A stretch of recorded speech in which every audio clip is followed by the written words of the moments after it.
Today's tools is going to be a razor blade, masking tape, a mixing cup, a stir stick, your resin, your hardener, and your fiberglass mat and cardboard. Remember to always smash that like button, definitely subscribe, and always share this with your buddies so we can bring you these great boat builds. Thanks guys, now let's get into the project. Hey everybody, welcome back to the channel. It is Monday and for some reason there's a bunch of boats everywhere. I don't know if there's a Monday day tournament or they're pre-fishing for something. But anyway, I came out here and I wanted to address this top edge right here. So let me take you in a little closer. All right, so what I wanted to show you guys is the top of this, when we took it off the Viper, it had plywood that we cut through. What I did this morning, I had a little bit of time. I gotta go to the doctor at about 1 o'clock. So I gotta leave here about noon. So we've got about an hour. But anyway, I came in here with the cutoff wheel and I made some grooves and I made sure that the fiberglass is exposed on that edge there. The reason is when we go and do our resin in here, you need it to bond. It will not bond to the wood. This edge here, when we do the little round area, it would crack all along that ridge. So by exposing the fiberglass here, what we're doing is we're giving it an edge to bite to. All I'm doing right now is this cavity down here is empty. See this? From the rotten wood. But we're gonna fill it with resin and some chop strand. And then also where the hole was for the other boat, see how the wood's just rotted away. But what we're doing is we're taping it, see? And then we're gonna fill this cavity here, which in turn will fill this up. And then later, when we get back from the doctor, we're gonna address this area. We're actually gonna make a really cool, smooth hole here. This is where that knob is gonna be that holds this whole unit down. And then I've decided I'm just gonna go with a 4-peg system. One peg will be mounted here to the back corner. Another peg will be up front underneath here. And then same on the other side, so it'll sit down in these like pocket stake holes. And then this back, so you'll just have one knob here in the back, if that makes sense. Let's look at this side. So you just have this hole here with a knob, and this will be threaded, and then the thread part, which will be the female part, will be attached to the boat. So you'll set this seat component down, and then when it sits down, you just put the little knob with the bolt through here, and it'll hold this whole seating area. So that's what we're up to. So let me get this filled in. I'll put you guys on a tripod and we'll get this cavity filled in here with resin and some chop strand. And then when we come back from the doctor, this edge will be dry and cured, and then we'll throw on that half a pipe that we cut last night right here. That's that PVC we cut. And then we'll go from there, and then we'll do some finish work if we have time. Got to fill this area here. See how it's got that lip? We're going to fill that in, and then we'll go from there. So I'm going to give you guys a bird's eye view. I have to order some new microphones. I lost the Bluetooth piece that plugs into my iPhone, so forgive me for that, but the audio should be okay. I know the last few videos there hasn't been much talking. There just was nothing to talk about. Now we're getting into the section where I can talk through the parts and guide you guys through these areas. And so what we want to do is, the reason we're filling this is if we just put that round lip on here and didn't fill this, we'd always have this weak. See how weak this is? It's super weak. Once we fill this with resin and chop strand, this will be a solid piece. And then when we come off of here, that fresh resin that's inside this cavity will adhere to the new round part that goes here. And then we can address that. And then this will never crack, because when we cover this side, the smooth side, with white gel coat, you don't want it to crack in this area right here because it's such a straight line. By going in here and attaching new resin, and then we come back and we lay a new resin bevel edge on here, round edge on here, then this will all be a solid unit. Plus this is gonna make this very strong. Once we do that round here, this will be a really solid piece. So here we go. Remember I said that heavy woven, if we had any scraps, it would be used somewhere, not to throw it away. This is a perfect example. This is a long string off that heavy woven that we had, right? And so by laying it in here, it's going to give it some strength, because you don't want to just pour resin in here. If you just poured resin in here, that would just defeat the purpose, really. And then we're taking our chop strand, right? And so while this area, we're just gonna jam it down in here, right?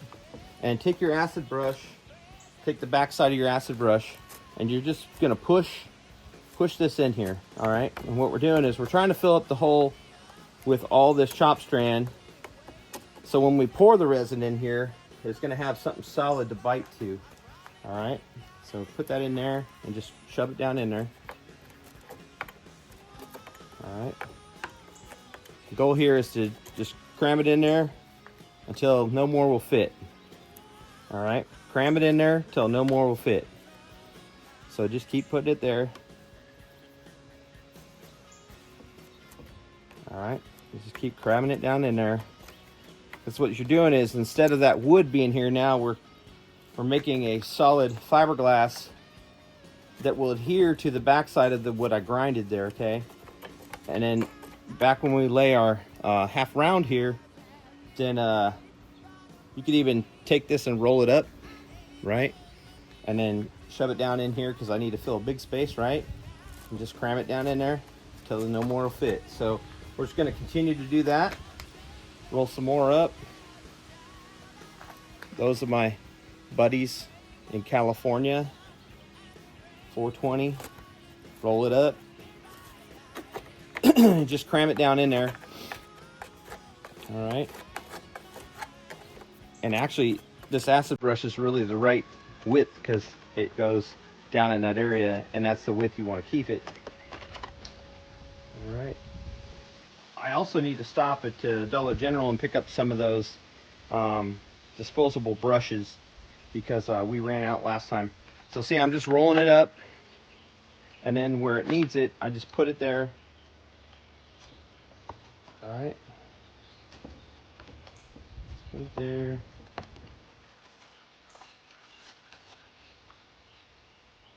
So we get done, we'll have a bunch of glass here serving its purpose.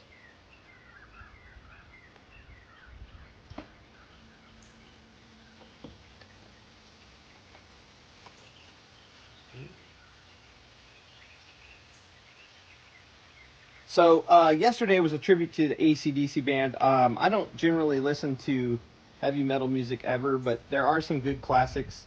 Today is a tribute out to Guns N' Roses. I found these shirts at a local, it's like a, kind of like a knockoff place. I'm sure these are knockoff. But anyway, they were only $5, so I figured, heck yeah, I'll buy those. And then I just thought I would, you know, make a tribute to AC/DC yesterday. Today we'll do some Guns N' Roses music in the thread in this episode. Kind of a shout out to the you know, 80s and 90s music here and there. Maybe I can find a Sublime shirt. I actually like Sublime. Sublime's a very good band. So I just thought that during the next, you know, 2 to 3 weeks, we'll do some tribute to some good music bands, you know. What would it hurt? You know, I'm not making any money off my channel, and I think they'd be okay if I wore their shirt and played their music, you know what I mean? You know, I have a song on Spotify. I wish people would go take a look at it. If you haven't heard it, it's Bass Fishermen Like Me, Bass Fishermen Like You. Look it up on Spotify or Pandora or Apple Music. I wrote that song in one night. I sent the lyrics out to my friend out in Las Vegas, Mr. Ryan White Maloney. He was a season 6 on The Voice. Without further ado, here is the Bass Fishermen Like Me, Bass Fishermen Like You song. Well, I've been spooling these poles, sharpening hooks all day.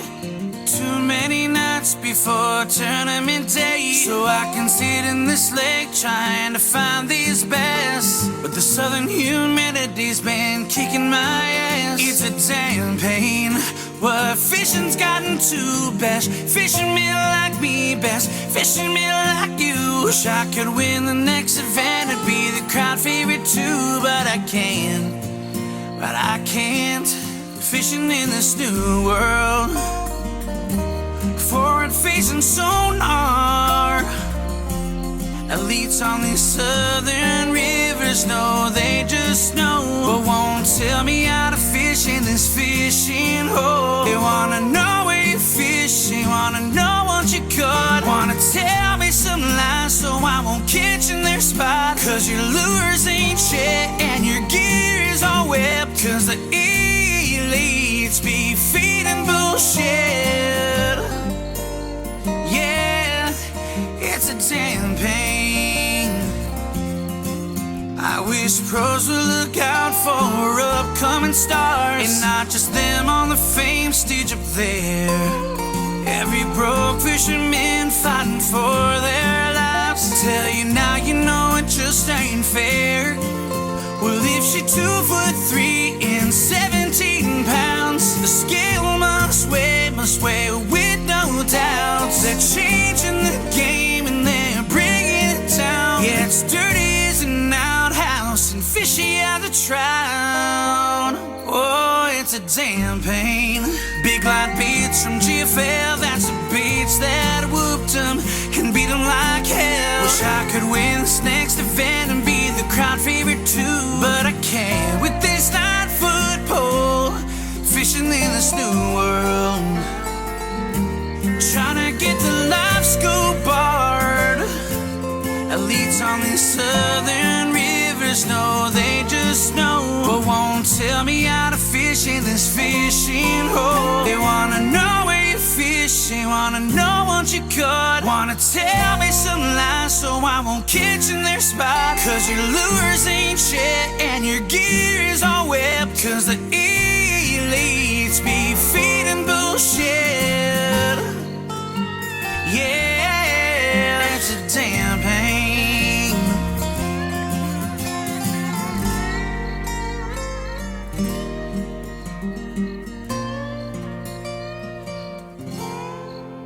Well, I've been spooling these poles, sharpening hooks all day.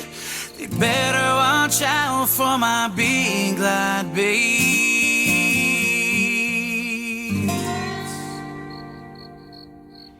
It does have a bottom.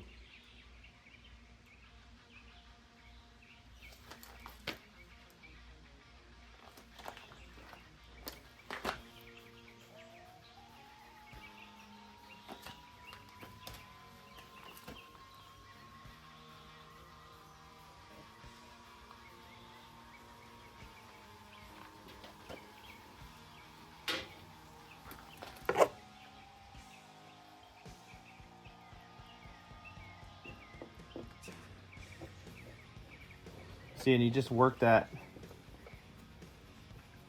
flat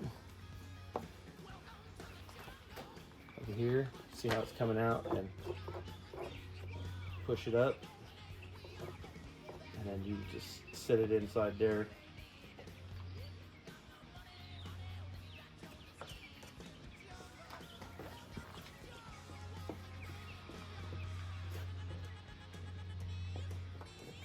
I know it seems like a lot of work, guys, but like I said, this is your seating area. This is where you're going to be riding. So you want to make sure that you got plenty and that it's strong. And most of this is cosmetic, I know. But I don't want it just to look good. I want it to be strong. And I don't want it just to look good at the beginning. I want it to look good 10 years from now, you know.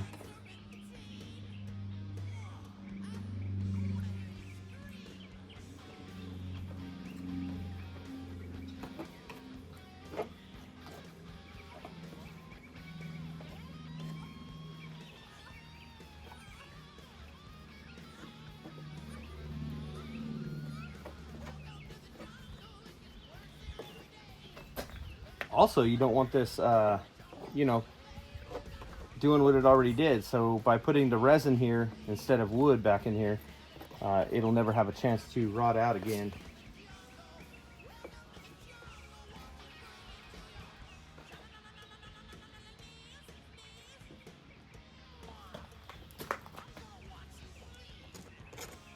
See how I got this extra? I need some down here anyway, so I'll grab that. Put it down here where it belongs, where it needs it. Push it down in there, and then we'll throw some more resin. Need some more resin right there.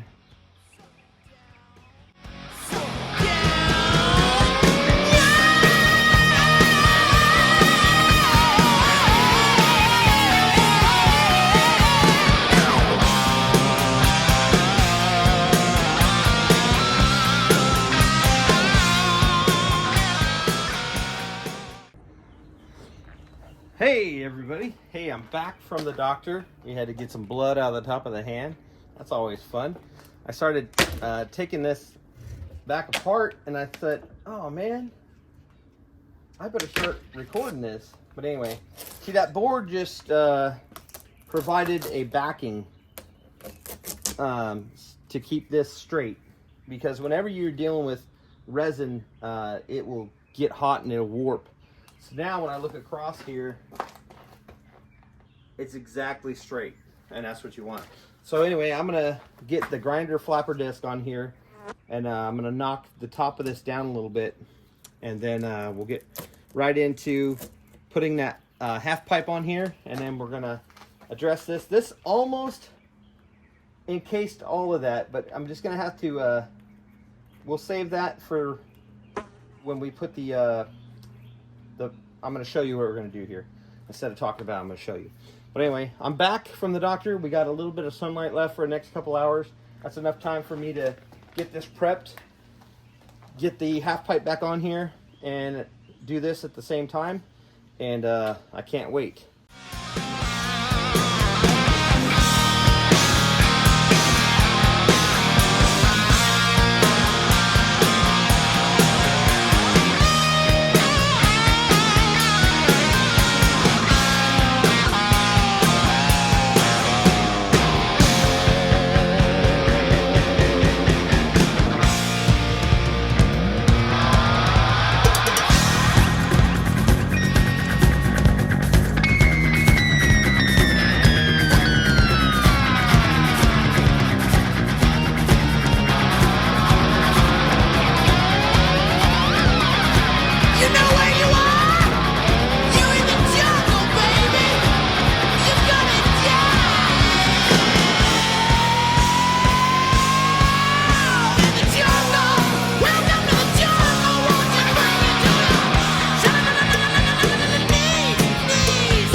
Bass boat tournament competitive fishing hasn't been a drag race since back in the 70s. So they used to all line up all together and then take off, which would have been fun, but I'm sure there's a reason why they got rid of that. And don't get me wrong, I love those kind of blasts off too. But like I said, there has to be a reason why they quit doing it, and I'm pretty sure it has to do something with accidents or complainers. You know, if you're Randy blocked in, you could be Randy blocked in, or Randy blanked it. How about Randy blanked it? That's a good name. Randy blanked it. Randy blanked it. That's a good one. Randy blanked it. I like that one. I might use that one. Randy blanked it.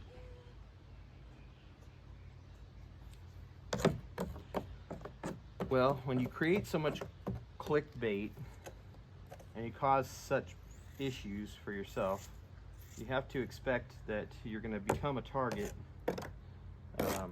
You know, I'm borrowing my friend's 35-year-old bass boat. Hey, Beavis. What? Let's go fishing. You mean like for fish and stuff? Yeah. Sure. Sounds like a likely story. But everyone knows you're full of shit.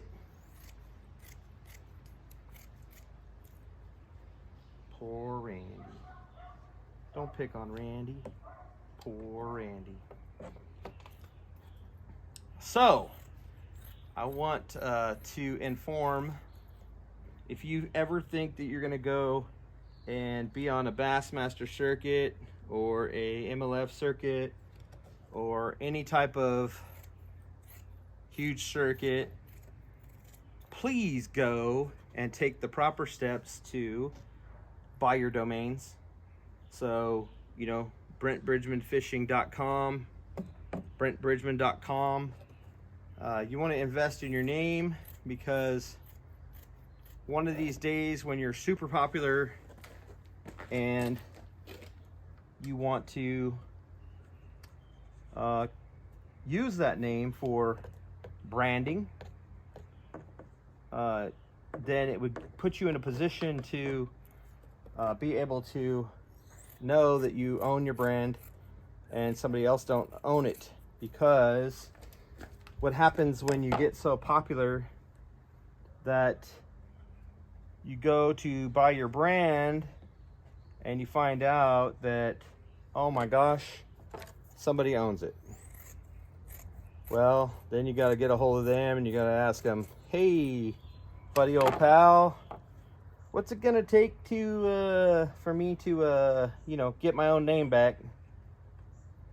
And then you better hope that it's something simple and cheap, because it could cost you literally millions of dollars.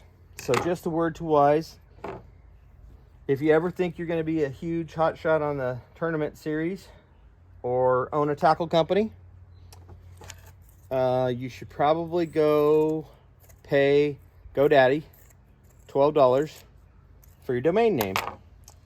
So that goes out to all the people on the Bassmasters currently and people that may not be going on the Bassmasters. Again, if you plan to brand yourself and make yourself a name, you should go over and get your name, because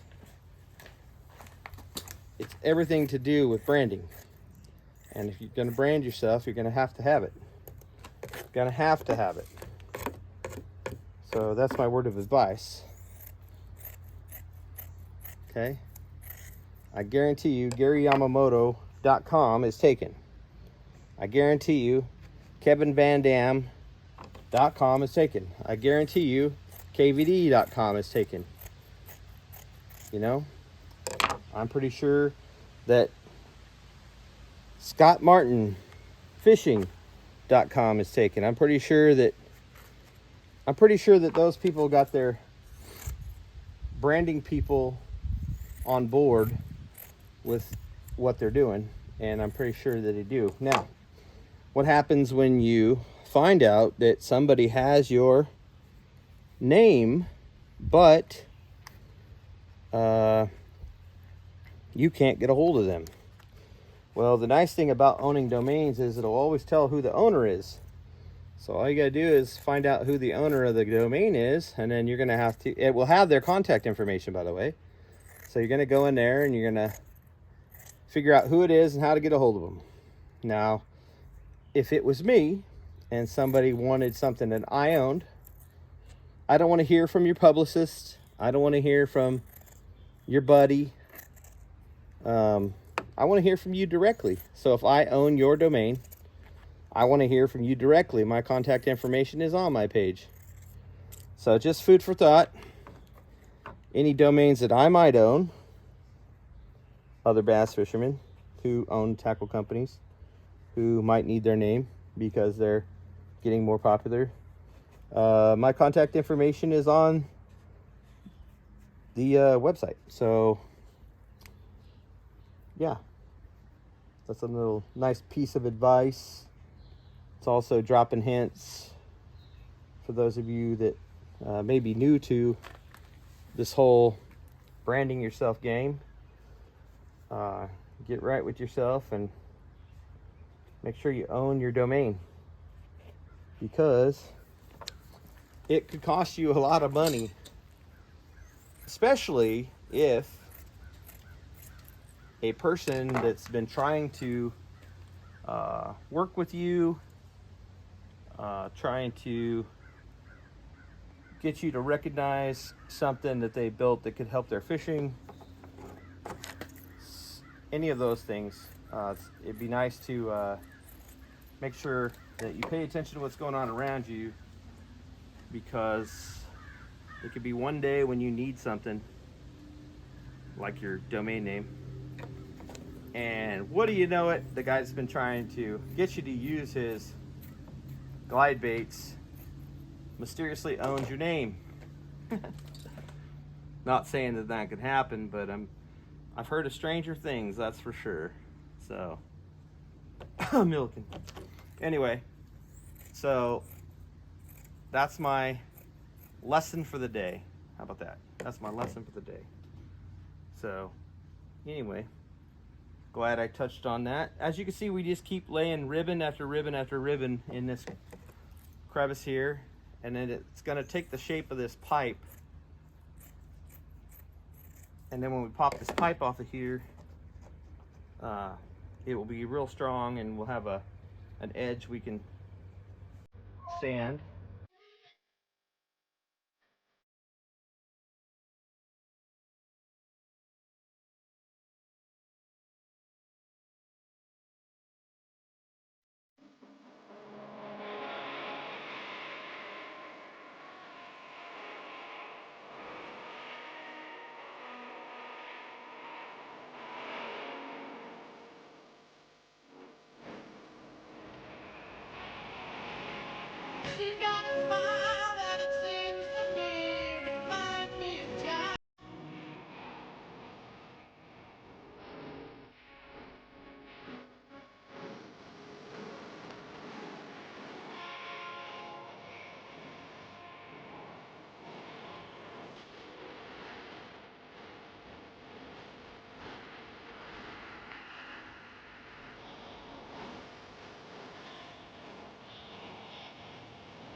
Well, that'll wrap it up for this part 2 of episode 16.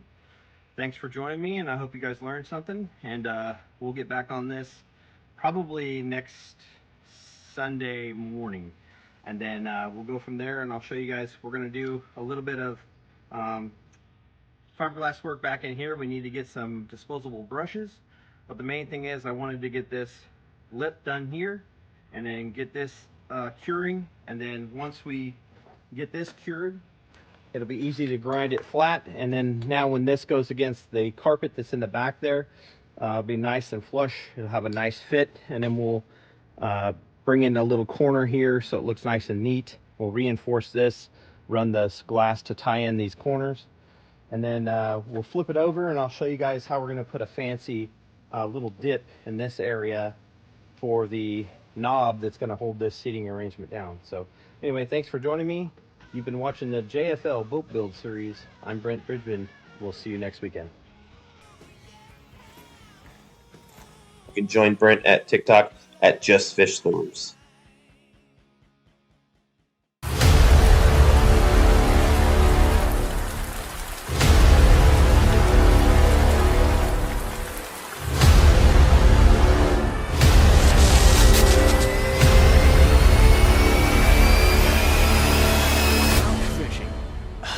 Yeah, couch fishing. Thank you.